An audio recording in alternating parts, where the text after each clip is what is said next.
comment from our distinguished member of the UNISMO, board member of the UNISMO, Honorable Simon Harrison. He says, some great points made already. We must recognize that the new commercial normal that is now developing is where the UNISMO is placed. We have to grab the future with optimism.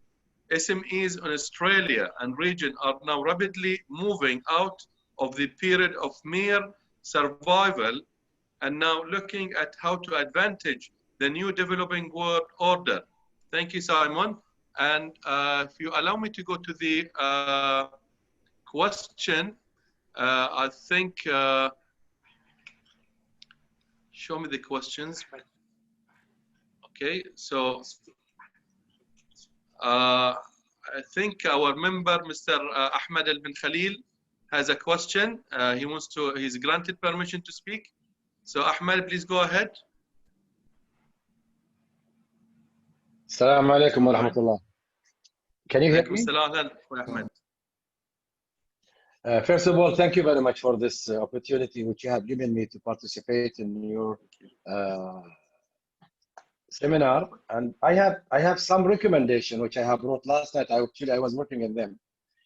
The most important now which we need for the SMEs is an open door for a finance to save the SMEs which are already going to bankruptcy.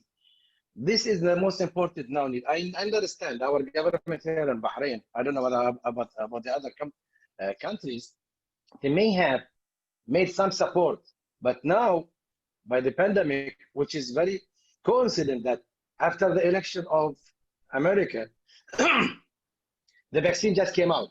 So it is really surprising for us. Now, would it be necessary that, would it be the vaccine, it will work after the first or second quarter of 2021 or not? This pandemic will continue maybe until mid or end of the year 2021. Now, what we need some recommendation like a better access to our finance to help short-term cash flow through a grant, affordable loans for temporary or tax exemption. This is already taken over by our country, but some other countries maybe they didn't see anything. This is one of the items. Posting demand for products, services such as for temporary converting production of the COVID-19 necessities. Whatever. Some companies are working, that is, if that is possible, some of the enterprises, if they can convert their business to work within the COVID-19, that also will save them from getting out from the market. The third one will be protecting employment and social protection, like subsidy schemes to help workers keep their jobs and training programs. I don't know. UNDP or any other country can do that for us or can do it for any other country in the world. Number 4, support deactivating firms after virus contaminated business will not go back again to normal. So firm will be adapting a new market condition, which we have already followed in our country. That's like e-commerce. That is part of also saving the people. The 5th one is a social dialogue and social cohesion, strengthen the country relevance when workers and employer face the crisis together, preventing business. Ahmed, sorry, Ahmed, to interrupt you. I think we can answer only 1 or 2 questions max. We can go for 5 questions. This is the last. I finish it. This is the last. We already crossed the time. Anyway, thank you very much, but this is the last. Thank you. Thank you, Ahmed. Yes, ladies and gentlemen, and I think we have only 3 minutes before we go to the next session. So answer for Mr. Ahmed's questions of our member, Mr. Ahmed.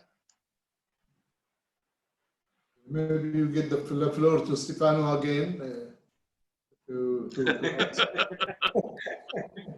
You're very kind, Excellency.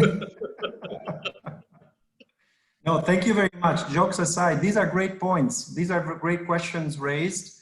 They echo what already was asked earlier in some dimensions. Yes, of course, these are practical. They're practical solutions for countries that have gone through something more or less similar in the past. The issue that is very different this time around is that all countries globally are affected by the same virus. And are all countries, with the exception of some East Asian countries, notably China, appear to be going through a very, very deep recession in 2020 and probably in the first quarters of 2021. What this implies is that all the flows, whether it's ODA, which is basically support to development, or also the financial flows on investments, and that may come from a part of the world that is very prosperous today, they would reach parts of the world that are more in need. Bahrain being a case, because Bahrain is undergoing an economic recession, and it has a very, very complex fiscal position right now. Bahrain, admitted from the authorities, the budget deficit is increased and the public debt is high. And so, but unfortunately today, there is no lender of last resort. There is no country today, whether it's from Europe or from North America, that today has an excess of resources and of savings that can really help countries that are very much in need. And Bahrain actually is not even the one that is in a worse situation, because there are countries that are hit by the pandemic that are really in very, very deep recession. So there is no silver bullet, unfortunately. It's all about also neighboring countries. But I look at the Gulf, the GCC, if I may. I know that the countries of the GCC help and have helped each other a lot. And there are some bigger neighbors in Bahrain that have been very generous and that have provided some fiscal support and for Bahrain. So some kind of agreement of this sort, I mean, it goes beyond my pay grade to make a suggestion like that, but I see some solutions maybe going there. Also because, for instance, Saudi Arabia is a very big market too, has a big population. Bahrain is very small. So products that Bahrain will be producing and services may be absorbed by a growing market in Saudi Arabia. Inshallah, the Kingdom of Saudi Arabia will start growing with a more dynamic economy that will help, including also Emirates and Qatar and Oman and Bahrain. Thank you, Stefano. I think we have more questions, but due to the time limit, we leave them for the question and answer after the second session, where because I think we have to move with the other three speakers, and this I leave it to my colleague, Mr. Adam Johnson, our board member and former diplomat of the United States of America, to handle the second session, where we have another three distinguished speakers lined up, and we'll go accordingly the same way that we did it with the so thank you very much for our previous speakers. And now we go to the second session. We have three more speakers, and every speaker has got 10 minutes to talk about, and that will be followed by the question and answer. So without any further ado, Adam, please control at your hand. Please go ahead. Thank you. So good day, everyone. My fellow founding board members of UNISMO, Mr. Minister, members of the government and the royal family. Assalamu alaikum. So first of all, good day from Washington, D.C. on the east coast of the United States, where it is 8:42 in the morning. And it's, people are about to go to bed with our colleagues in New Zealand and Australia. So it shows the global reach, inshallah, of this organization. Before I introduce my friends and colleagues in the next session here, just a few things. Thank God above, this election is pretty much over now. We have a new president-elect and vice president-elect. And Congrats. Shukran Katir. So as everyone has seen in the United States and around the world, but just using my own country as an example, the coronavirus has absolutely wreaked havoc on our nation, on our people. We are now, we've had for the last 5 days, over 100,000 people getting sick every day, and that's new infections, not because there's testing. That is an extraordinary tragedy that never should have happened. But it just goes to show, you know, they're talking about markets. Our restaurants alone have lost something like 300 billion plus, billion with a B. That's just restaurants and cafes. So that's the GDP of some places practically. So it just kind of goes to show the wide reach of this virus and how it has affected us, all of us.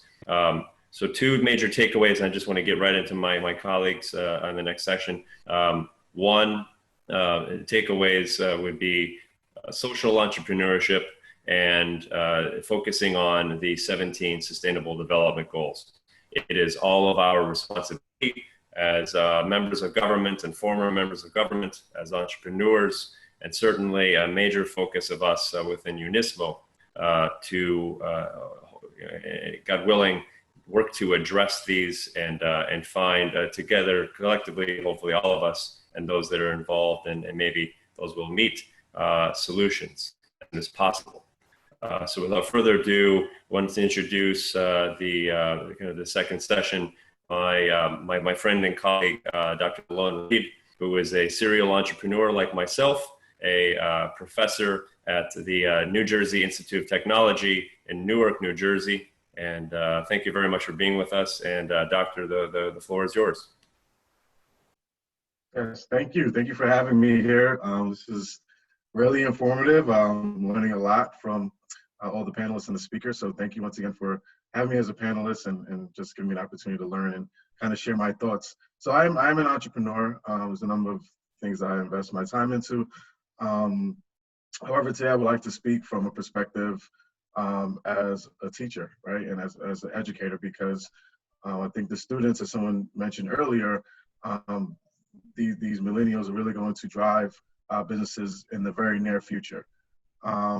Essentially, and I to give you a little bit of background, I do research mainly on biocatalysis and even some more environmental catalysis as well. I led a few different innovation grants in my years at Hampton University. So I always try to implement that when I'm teaching. One of the courses that I do teach is a capstone chemical engineering course, where we talk about essentially they have to build an entire chemical plant from scratch, essentially, right? And build out simulations and things like that. So I teach them everything up to financial modeling, but some things that's not included in the textbooks is their understanding of entrepreneurial skills and mindsets. So I do an additional lecture on product development, some methodologies like the lean launchpad methodology that's used very frequently in Silicon Valley. So a lot of the entrepreneur's skills I try to implement into the classroom because students like it, they think it's interesting, and hopefully they're able to use that in the near future to build their own small businesses and even implement it in the larger companies that they're working at. But of course, the students are being affected by the current climate of the world for a number of reasons. For example, right now I have a student that's in Brazil. She went there for surgery. That's where she's originally from. And she caught COVID and cannot come back to the country. I have another student. He's from another I forget the country, another Latin American country, but in March, he went for spring break, and that's when everything shut down and he couldn't return. He had to do all the classes virtually. So one of the major challenges that I have, and every other educator has, probably going down from grade school to graduate school, is how to keep students engaged and how to give them the skill sets that they need to continue to be successful in the marketplace. So I'm going to talk a little bit about that today. So the way I approach it is there's the teachers, what the teachers need, what the students need, the content that needs to be provided, and then finally the technology that needs to kind of wrap all those things up so that everyone can have a good experience. Of course, it's a whole new world, a whole new classroom now. We do online and in class. We can do in class really, right? There's online versus in class kind of way of teaching. And the way we do it at NJIT, a lot of my classes are what's called converged classrooms. So it's a very limited amount of students that can sit inside the classroom while everyone else is essentially virtual, which is difficult because, you know, we have to, as teachers, as educators, kind of really change our mindset a lot. Usually you have students in front of you. You can see if they're paying attention. You can see if they're understanding the material, but we don't have that luxury anymore. Students don't feel comfortable always putting on their cameras at home for whatever reason. So it's really difficult to gauge their engagement within the classroom, right? But no matter the situation, students still want to have a rich experience. So how do we provide that under these circumstances? Once again, as an educator, I have to rethink what my actual role is, right? Can my pedagogy that worked in the past not work under these current conditions, right? I have to keep in mind quality of my work, right? Students like things to look pretty. Everyone wants things to look nice, right? It's more digestible when you have something that you can see it and that's presented the right way. It's also important to look at things from a student's point of view. I'll get into this a little bit more, but students, more and more students this semester are reporting incidences of mental health and disparity, and there's a reason for that. There's a clear reason for that. Yeah, so in other ways that what I do, I try to just be organized, try not to overwhelm myself or the students, try to make announcements as clearly as possible, and do as much assessment as I can, just because I don't know how long this is going to last, right? When I talk about the mental health of students, I think one major effect right now is that students actually miss being in the classroom. They miss each other. And without them being with each other, there's a lot of things that happens, right? They don't have the competition anymore. They can't see, oh, is this person getting it right? If this person getting it right? Everyone is essentially siloed. So what I do, I try to make icebreakers, try to have everybody introduce themselves. I try to keep in mind this concept of, are they collaborators? Are they collaborating with me in terms of the learning experience? Or are they just consumers, right? I would prefer them to be collaborators, right? Collaborate with each other, collaborate with me in order to solve problems, so do group projects and things like that. Also, once again, I have to keep in mind that every student is very different. There's different economic burdens. Some students are under-resourced. Some students are clearly underrepresented. So I have to keep that in mind, right? In terms of like, what resources am I expecting them to have in their homes that they may not have in the classroom if they were actually on campus. So I do things I try to ask students for their preference. I think this is a learning experience for everyone's, educators, as well as the students. So we have to keep that in mind as well. Like I said before, students want real experience, right? So they still want a real experience as if they were in a lab course. So I do chemical engineering once again. So if there's a particular lab that needs to be hands-on, they want that experience somehow. They still want internships. I just spoke to a student this morning via email about internship opportunities. They still want co-ops. They still want to do research. All of those things are being challenged right now because of the current climate, right? But with certain technology and certain funding from a number of resources, we can build up maybe virtual classrooms for the laboratory settings. I know there's a company out there that actually walks students through an actual chemical plant and allows them to trigger knobs and to see what happens in the effects. And everything is built in, even the alarm systems, everything is built in. And then once again, internships, co-ops, doing research, that all needs to be considered. And once again, my job is to really prepare them for whatever the climate is, for them to have the background to handle any internships or co-ops and hopefully eventually full-time employment. we also, it's also important to present multimodal modes of communication, right? So of course, there's still lectures. I do video recordings, I do audio files. I even do video files that may be from YouTube and things like that, just for supplemental material. Because once again, and also like PDF copies so they can actually read it. Once again, I don't know everyone's conditions. There may be a case where a student can't make it in that day because of the chaos that's going on at home. So I try to upload my recording so they can always have that in the future, right? Keeping in mind that everyone's situation is different, and you know, just having empathy for different walks of life, essentially, right? With technology, wrapping it up right now, talking about technology, we have now a lot of resources that you can have digital whiteboards, right, which helps with problem solving. There's different communication platforms like Slack, which is a relatively new company, where you can do channels where people can communicate very easily. They can communicate with me, right? I know Zoom is pretty good. People like Zoom. We're a bit limited because of the licenses within NJIT and within any school system. There's a particular license, so we use typically WebEx. But there are other companies that, like Slack, for example, that are free, and it's really good for students to just communicate really easily. And then other tools out there. I know Zoom. I think Zoom does this. Microsoft does this. But then you can also like download insights from the classroom to actually gauge, or to actually quantify student engagement as much as you possibly can, right? And then finally, we have this converged classrooms that I teach in. It's a lot better than just speaking to people virtually, or speaking to students, especially virtually.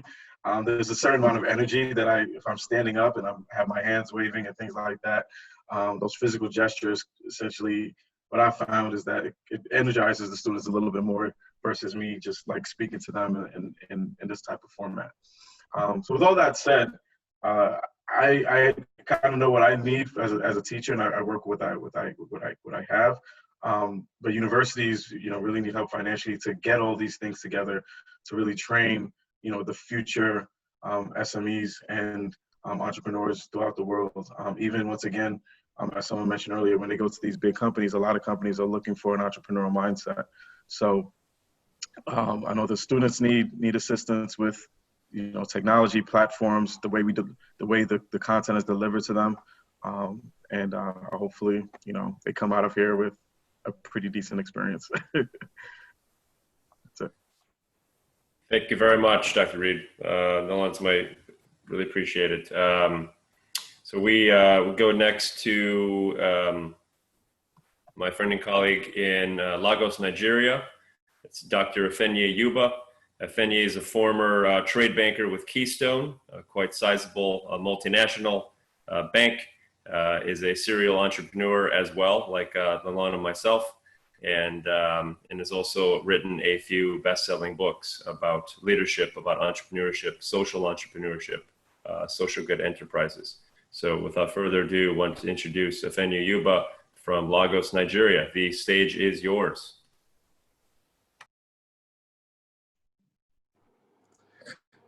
Hello, everybody. Good afternoon.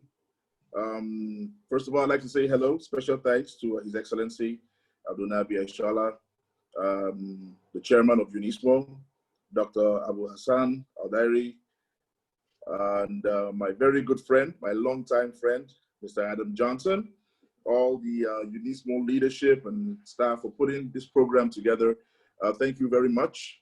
You guys have done a wonderful job, and I believe that this conference, this program is going to go a long way to create more awareness and also give people the necessary courage, give governments the necessary incentive to do more to help,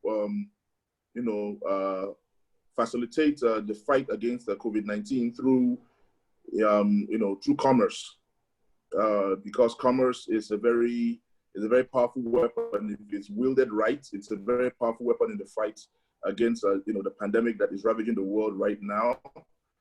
Virtually every country in the world is experiencing a recession, and this conference is supposed to address that. Now, very quickly, without wasting much time, I said I was going to speak on 3 key points as regards the program for today.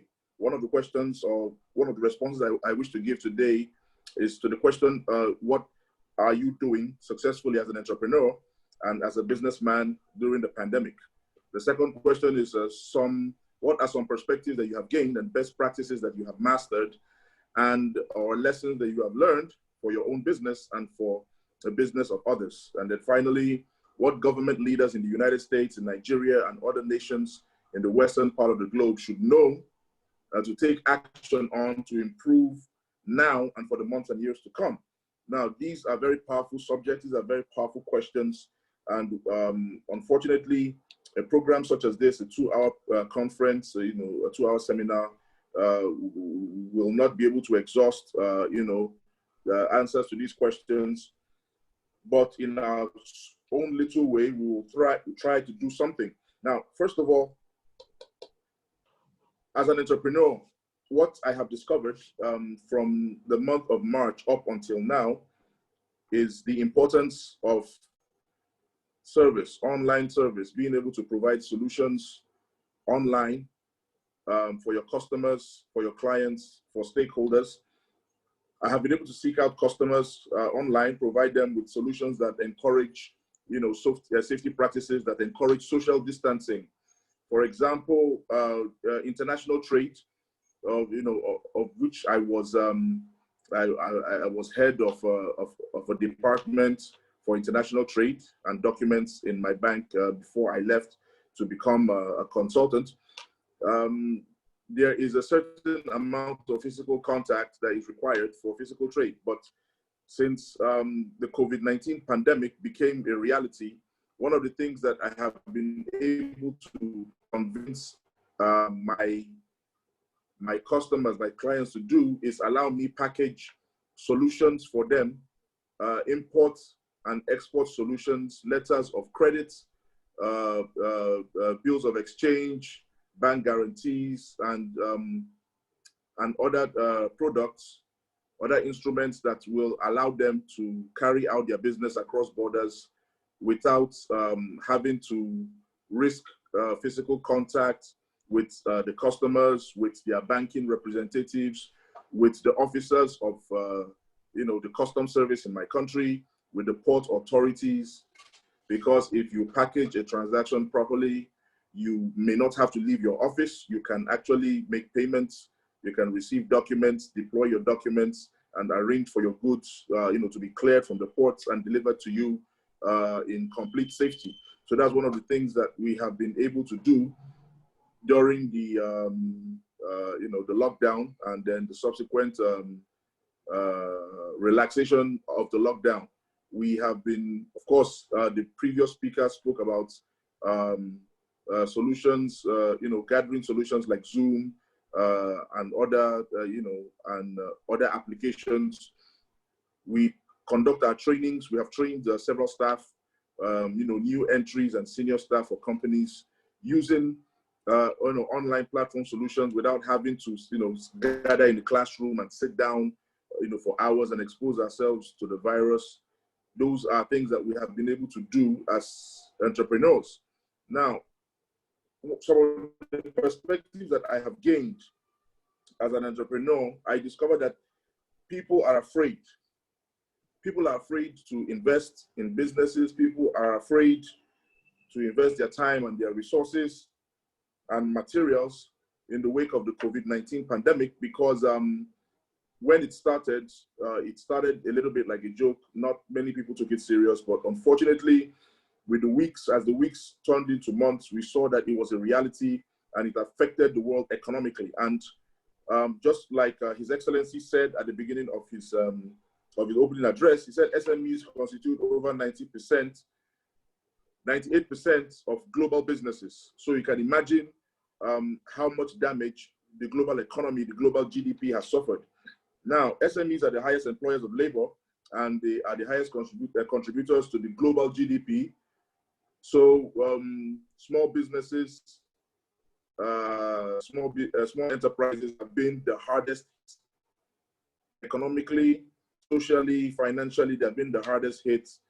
And it's as a result mostly of fear. People we have learned how to be afraid to do business. We have learned how to be afraid to overreach, or not, well, overreach. Yes, we have been afraid to overreach, to put out ourselves, to put out our businesses, to reach out globally. And it's as a result of the fear that was generated by the pandemic. And everybody is somehow magically hoping that at the end of December 31st, 2020, the virus will just go away and we'll wake up in January 1st, 2021, and COVID-19 will be a bad dream. But unfortunately, the ripple effect caused by the lockdown is still affecting businesses. Adam will bear me out. America, tourism has suffered. The food business has suffered. Hospitality businesses have suffered, and they're still suffering. And I'm sure it is the same in Bahrain. The only way that this can be alleviated is what I want to discuss in my third point, which is the government's involvement in SMEs, how the government can help. Thank God for the government of Bahrain. Thank God for UNISMO. The initiatives are wonderful. The incubators, accelerators. I listened to that and I was very impressed. I come from Nigeria, a country where we have had perennial problems with leadership. Even though we still hold on, we still support our leaders, and we still hope that somewhere along the line we'll get it right. I wish this conference was actually being, telecast. A copy of this conference will be sent, to leaders in Africa, especially in Nigeria. What the government can do for businesses, SMEs in my country, Nigeria, which I can speak of confidently, is not just to provide funds like some governments have done in the US and other, countries in Europe and in the Asian continent. Not just provide funds. Also, incubators are a good idea. Accelerators are wonderful. But most importantly, legislation.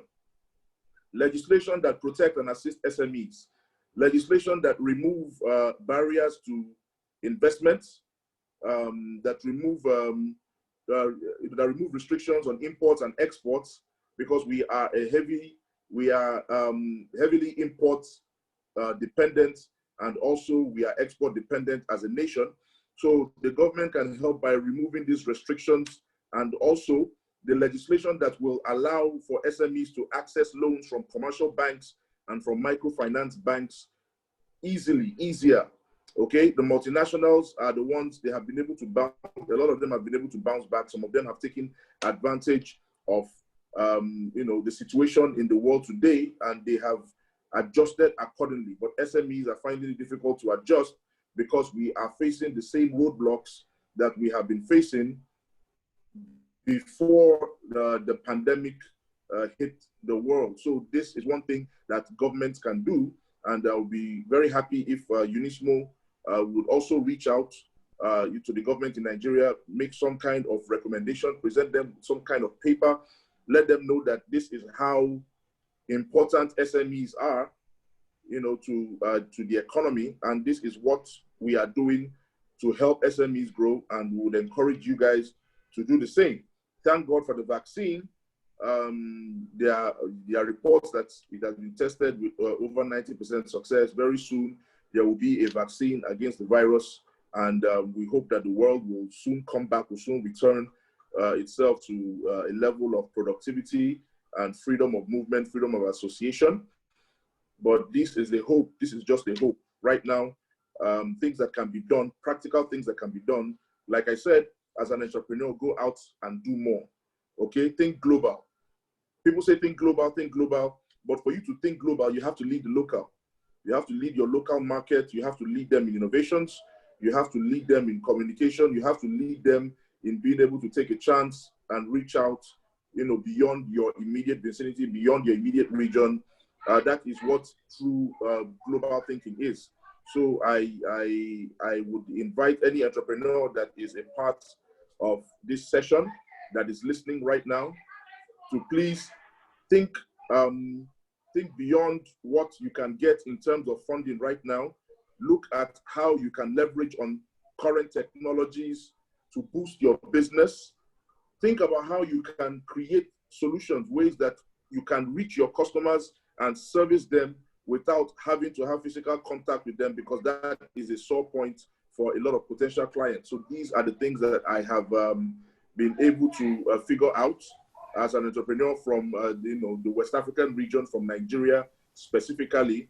I don't want to take up any more time. I thank you guys for giving me this opportunity to speak, and I hope I'll be able to answer any questions as regards this very brief presentation.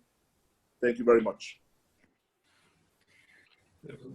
Thank you very much, Dr. Yuba. And I guess one major takeaway from that is that, and I can tell you that one major focus and one of the reasons I think that we all got together to form this organization was to work with government bodies. So either our own governments, I should say, in our home countries, but also with intergovernmental organizations and large NGOs that interact on a daily basis with government, particularly on behalf of SMEs and entrepreneurs and building entrepreneurship.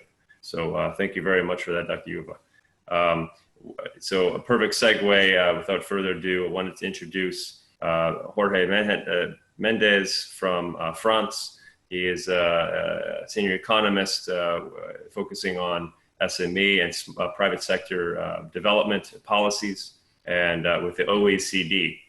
So without further ado, I wanted to turn it over to you, Jorge. The stage is yours. Thank you very much. Thank you very much, and thanks for the invitation. I'm very glad to be here virtually. I'm actually physically in Mexico, and we are based in Paris, in France. But I came running, escaping the new confinement in Paris, so I came back home. So it's quite a time difference. It's 8 a.m. here, but very enthusiastic to be here, and very glad to share our work on SMEs, particularly the Middle East and North Africa.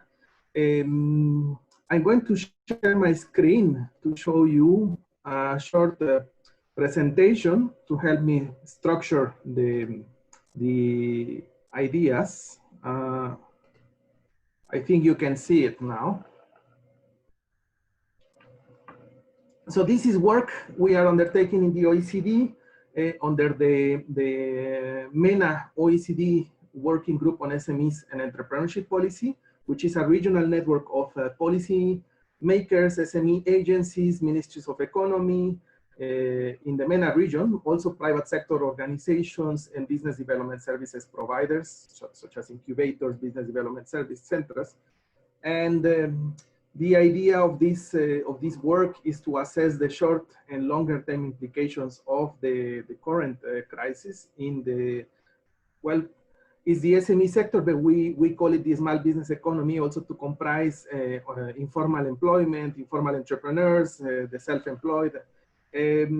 Well, we have already talked about the diagnostics, and we know that although the COVID crisis has affected less in terms of health, the MENA region compared to, let's say, North America, Latin America, Europe, the economic impact is felt everywhere. And we see these projections from the IMF, economic growth decreasing in almost all the region for 2020, some recovery in 2021 if things go well, and hopefully they will be with the news that we already heard about the 90% success of a vaccine.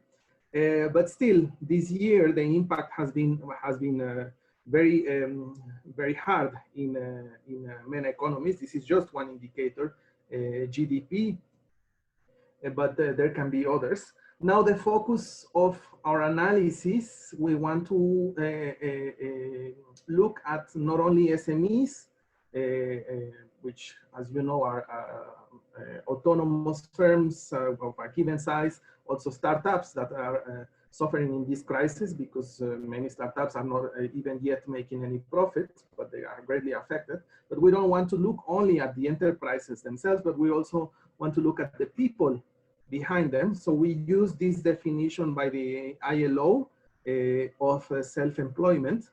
And we understand self-employed workers as employers, so the owners of business employ other people, or on-account workers who do not employ other people, but who work on their own account per se, and who are very important actors also, especially in developing and emerging economies.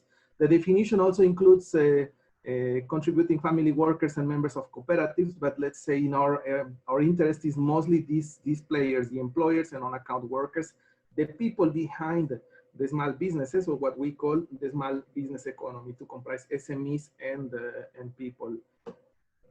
Well, we all know, and there has been already some discussion on the broad drivers of the negative impact of COVID-19 in the private sector in the MENA region.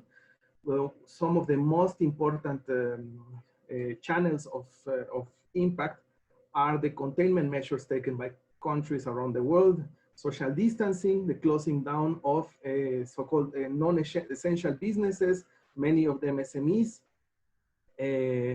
small shops, bookshops, etc. This has had a great impact on the small business economy in the region and around the world.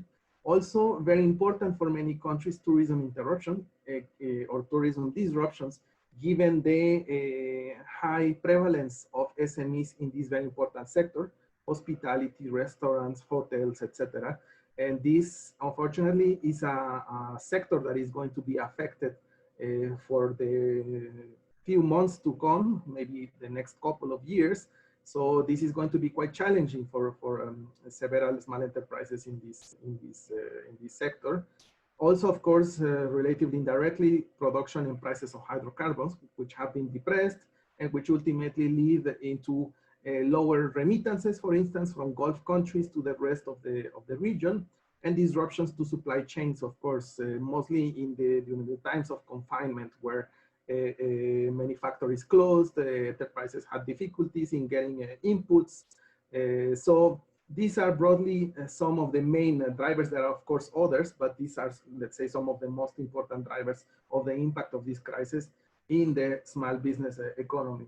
Now, analyzing the different actors, first, in terms of SMEs, we are actually working on a paper analyzing these transmission channels for SMEs. Let's say the most direct and simple, obviously, has been already raised, is the reduction of revenue and cash flow.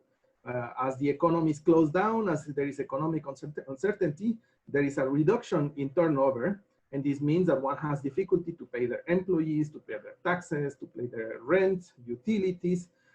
Now, many SMEs, especially in the most affected sectors, have faced these important reductions of revenue and cash flow. The risk is that this translates into insolvency and indebtedness. So especially for the firms and the entrepreneurs who were already indebted before the crisis, one needs to get credits, to keep paying our short-term obligations, apart from the longer-term ones. And of course, this can lead to eventually bankruptcies, small businesses going bust. So this is going to be a very important issue to look at in the coming months.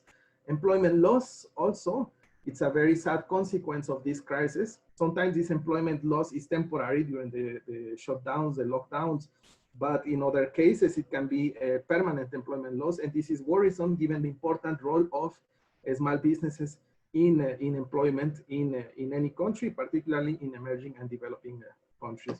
But also, if we look, apart from the enterprises, as I said, at people, the small business owners and the on-account entrepreneurs, these are actually important shares of the labor force in MENA countries, particularly in oil importing countries. You see here figures from the ILO on the shares of especially employers and on-account workers. You see the orange and the gray part of these bars. You see the high numbers, the high shares in Morocco, relatively high shares in Egypt, in Algeria. And also these actors have been greatly affected by the lockdowns, by the reduced economic activity, because they have been impeded to go out to work, or they have been seeing their sales reduced, which can have implications in poverty, in, as I said, also in indebtedness of households, etc. So this is an important segments to look at. Also within this segment, of course, the self-employed young people, we see that in the MENA region, there were already high levels of unemployment before the crisis, and these high levels would be expected to be even higher as a result of this unfortunate crisis. Women business owners, also a very important part of the small business economy, women entrepreneurs who already face difficulties in access to finance due to lack of collateral, financial education, also working in vulnerable sectors, particularly in this pandemic, hospitality activities, handcrafts, and importantly, and it's very much mentioned in many forums and many discussions, the difficulties in balancing household work, caring activities for the family with the small business obligations. So this is also a pandemic that is affecting this type of this woman business owner particularly hard. And I wanted to mention also informality, because informal workers are also part of the small business economy, and they are affected through different channels. Of course, social distancing measures, for instance, mean that they have to stop working. We know in other crises, in a we call the normal economic and financial crisis, they affect mostly the formal economy. So formal workers lose their jobs, and when there is no social safety, no unemployment insurance, these workers go to the informal sector. So the informal sector acts as a buffer in crisis. But in this crisis, the economy has been affected, the formal and the informal economy. So informal workers either stay home and lose their income, or go out to continue working and risk their health, the contagion. Also, that if they go out, the economic activity is going to be much lower in terms of lockdowns. Access to healthcare, of course, informal workers normally do not have access to these services. So you get sick and there is no healthcare, so you are in a very difficult situation. And of course, the risk of poverty, given the lower levels of cash inflows and lower levels of savings. So this is a sector, part of the small businesses, normally not really considered part of SMEs, but is in this crisis, it shows us that this is a very, very important sector of the population and of the economy. We cannot deny that it's part of the economy, even if it's informal, to look at. Now, finally, we are still working on a framework on how to analyze and how to deal with this situation. This is actually from the Fiscal Monitor, but I think it gives a good framework for policy measures.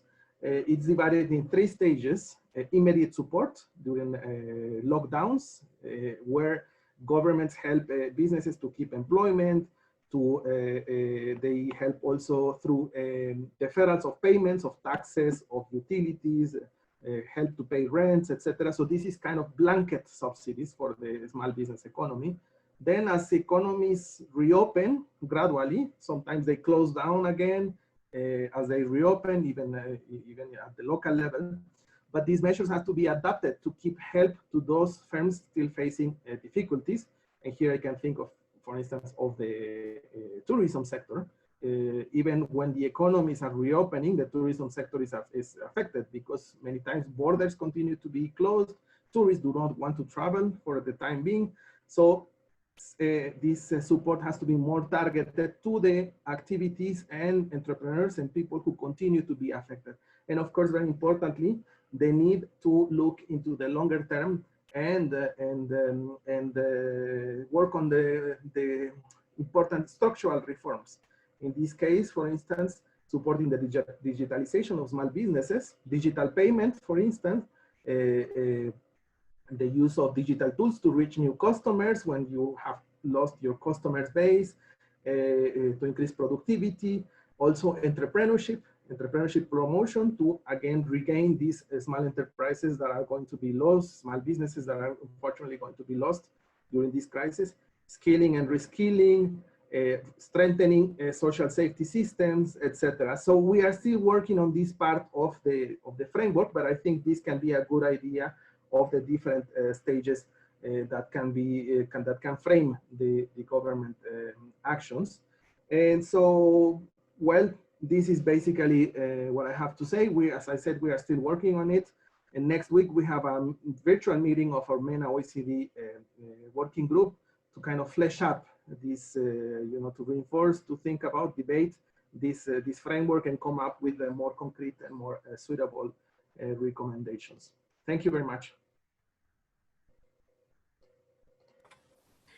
All right, thank you very much. And I hope all is well in Mexico City as well. So I know it's an incredible place. So I wanted to kind of get into questions and answers. We have only one so far, and that is from Mahmoud Alawah. The question is, what about the future of money involving COVID-19? Particularly, what about blockchain technology and or cryptocurrency? So with the three, Nalon, Efenyi, Jorge, if any of you want to address that. Can I give it a try to this one? Well, look, digitalization is an important part of our work at the OECD, and the use of digital technologies and distributed ledgers is very important. I mean, in the OECD, there are sides. There are people who really defend this technology and think that is really the future. Me, I'm more on the skeptical side, but this is more like a personal opinion. I believe that for SMEs, it's more important technologies such as cloud computing, data analytics are more important than digital currencies. I think for SMEs,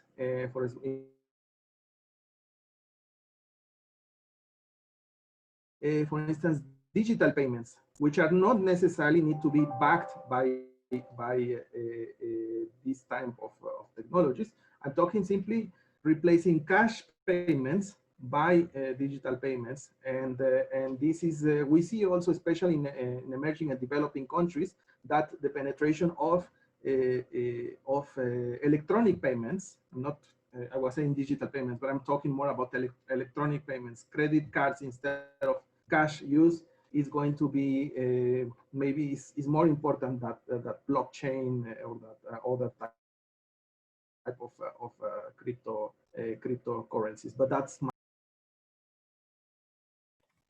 Thank you.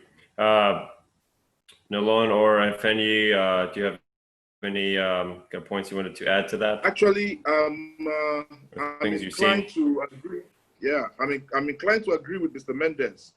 I share his skepticism regarding cryptocurrency being, the medium of exchange for the future. I believe that SMEs should, especially in this part of the world, when I speak specifically for my own region of the world, because that is where I have mastered the business. I have observed the trends in business. And I believe that before you go ahead and master an alternate payment system, you should first of all encourage SMEs to master alternative ways of service delivery. If we look at certain models, certain business models like the Uber model, the Airbnb model, the Amazon model. These are businesses that have mastered their service delivery without stocking up on physical inventory, and they have been very successful at it. They have done very well at it. I believe in in the good old-fashioned dollar as so far being the safest medium of exchange. So cryptocurrencies, yes, they started a few years ago as a fad, and they have taken roots. A lot of people are believers and disciples of Bitcoin and other forms of cryptocurrency, but I would not be in a rush to convert all my holdings into Bitcoin right now, because like I said, before you master alternative currencies and forms of exchange, first of all, master alternative forms of service delivery for business.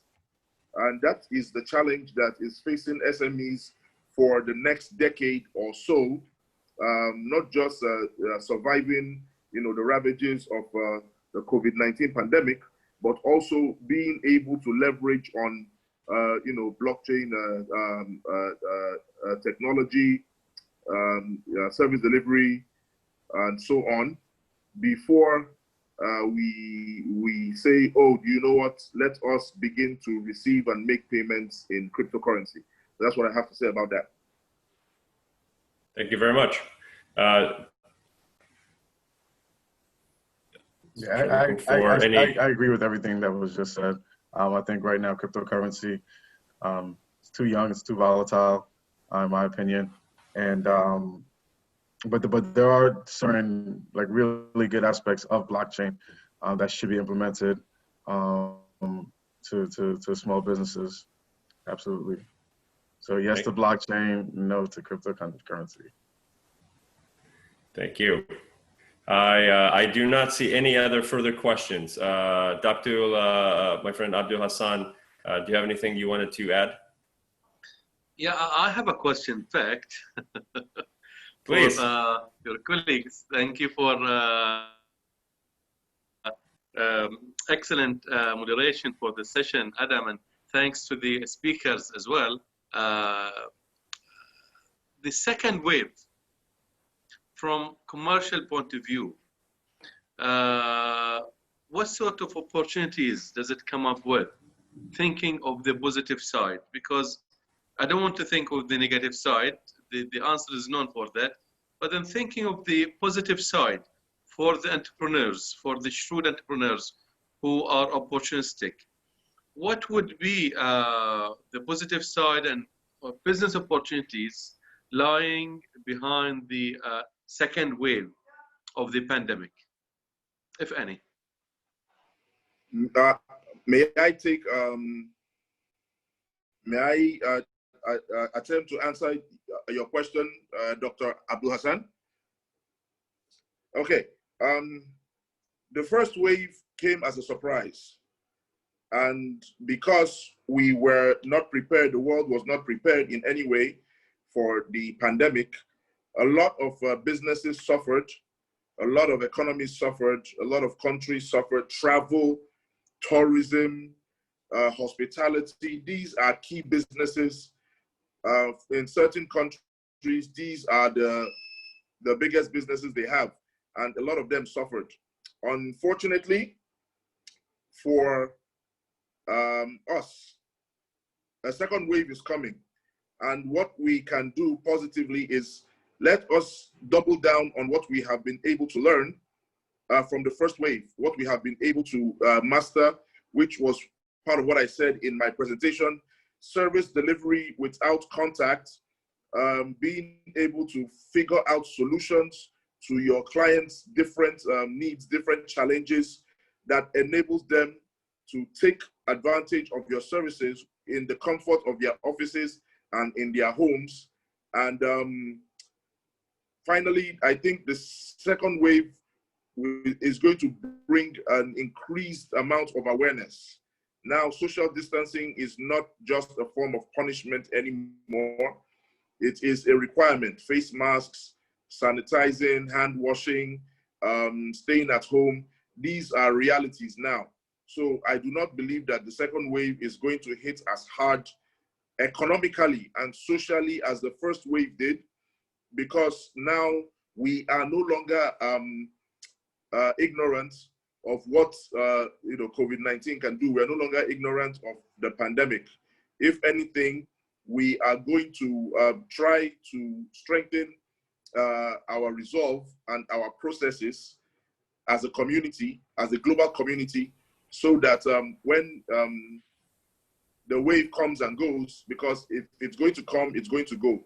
By the time it comes and goes, it's going to leave an industry that is wiser, that is ready to maneuver better, to take advantage of whatever situation may be out there. And like I said before, thank God for the vaccine, 90% effectiveness, that's a very high figure. Incidentally, my first degree is as a biochemist. My second degree is as a microbiologist. So if medical experts are telling you 90% success rate, then it's a very hopeful one indeed. I look forward to seeing the vaccine being deployed. I look forward to normalcy returning, to certain industries like education, children being able to go back to school and interact with each other, hospitality, people being able to go visit sites of interest, lodge in hotels, take advantage of tourism and so on and so forth. Thank you very much. Thank you, Effendi. Abdul Hassan, anything else that you might have? Thank you. I think with that, because I can see more questions from, I think this is a question from Eagle Mine Consultancies regarding business incubation centers. Important part of their services are mentorship and coaching. What can you suggest? How can this be appreciated by the entrepreneurs, as if you are willing to compensate on mentoring and coaching? I think this would be the last question before we end up our event today. So Adam, back to you and your panelists to answer this final last question about the incubation centers. Thank you. Business incubation centers. So I can jump in really quickly on that. So mentorship and coaching, that's being an educator, making sure you have the tools to reach out to people that want to learn and want to succeed. There's nothing wrong with doing meetings like this with your mentors or mentees, but as long as you have the tools to communicate it effectively. So keeping in mind, these are people that want to learn, that want to succeed.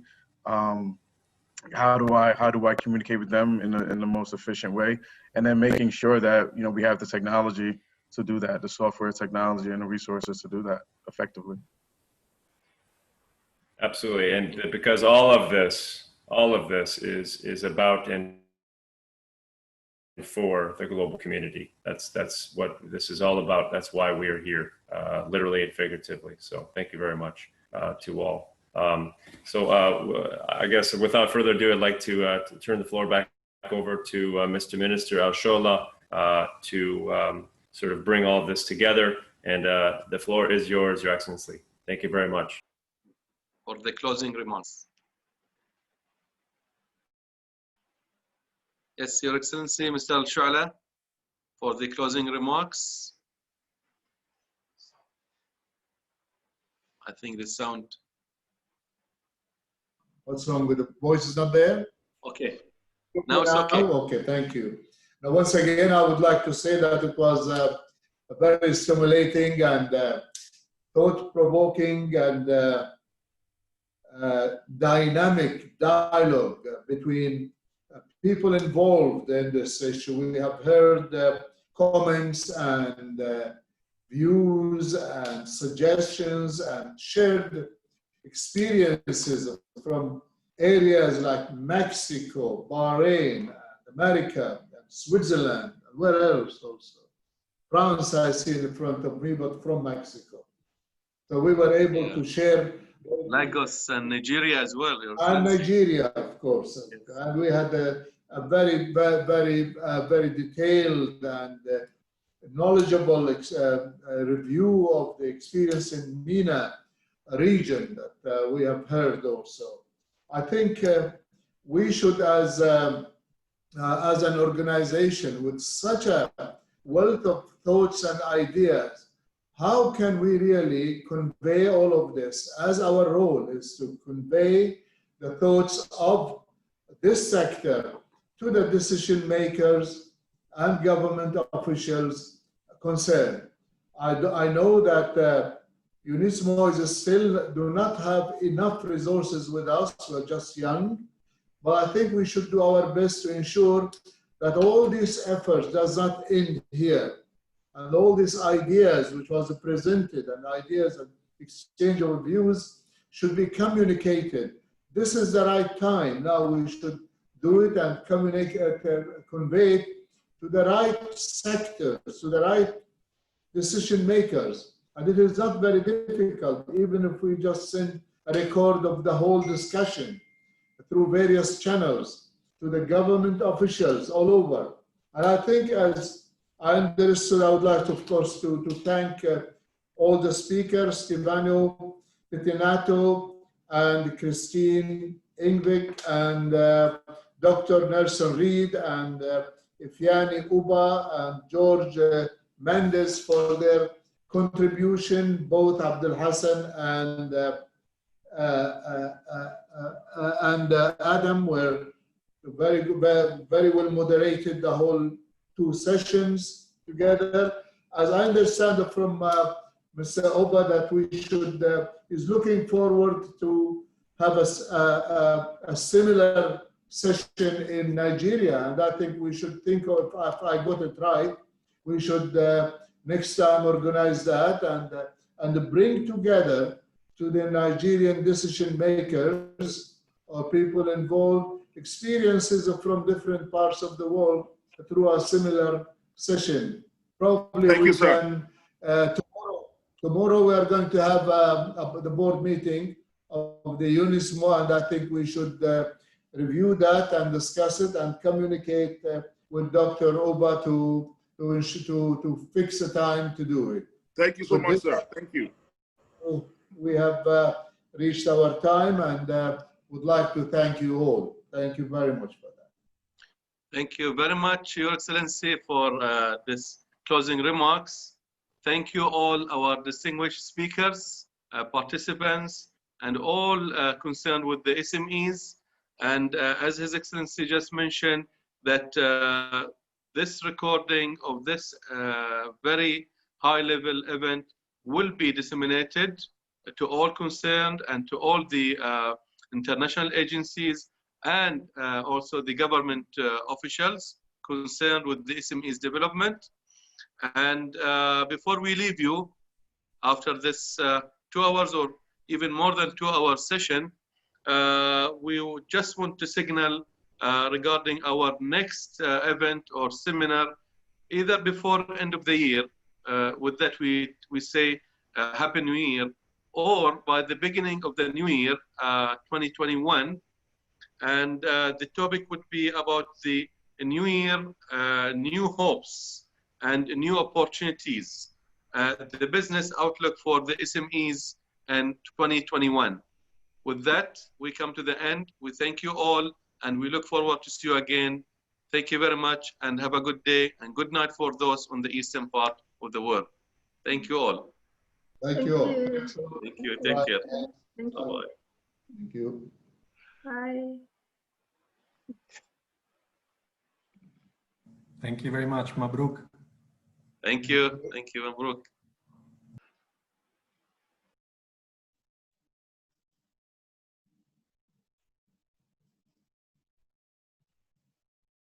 To leave.